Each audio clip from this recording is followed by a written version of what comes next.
जैसे आपको भी जैसे बताया कि हर धर्म में, चाहे वो ईसा धर्म रहा, मुस्लिम रहा, हिंदू रहा, एक समय ऐसा आया कि उन्होंने फिर से प्रजा के दिमाग में ये डाल दिया कि ईश्वर जो है वो राज्य बनाया है और राजा है, ईश्वर का प्रतिनिधि है। यहाँ तक तो ठीक था, लेकिन जो धर्म के अधिकारी थे, चाहे पोप हुए, सामंत हुए, उन्होंने क्या किया कि कहा कि ईश्वर ने हमें ये ज्ञान दिया कि हम राजा बनाएंगे, ठीक है ना, और राजा को डरवाने लगा कि हमारे विरुद्ध अगर काम करोगे,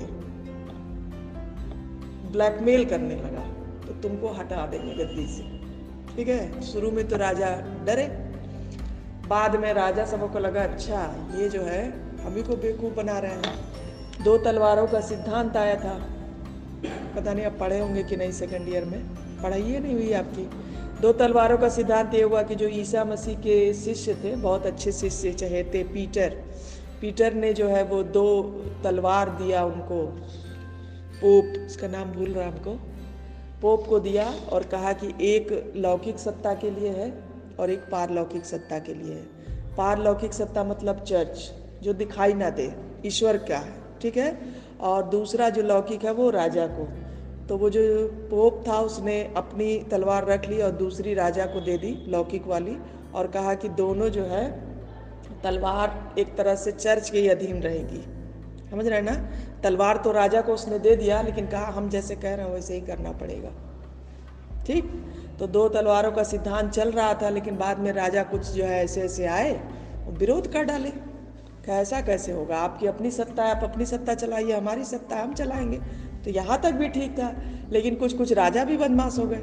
वो कहे कि नहीं, चर्च और कुछ नहीं होता है, सब तो हम ही दे रहे हैं आपको, ठीक है, आप हमारे अधीन रहिए, वो हमारे अधीन रहे। फिर बहुत धर्म हुआ, उसके बाद ये बात सही है, पुनर्जागरण हुआ, लोगों की आस्था जगी, लोगों ने कहा कि नहीं नहीं, पोप गलत कह रहा है। कुछ कुछ चीज़ों, कोई कोई पोप ऐसे आए उनकी बड़ी खिंचाई हुई कि वो चर्च की संपत्ति लगे बढ़ाने, समझ रहे हैं ना, और राजा से कहे कि तुम हमको दो टैक्स।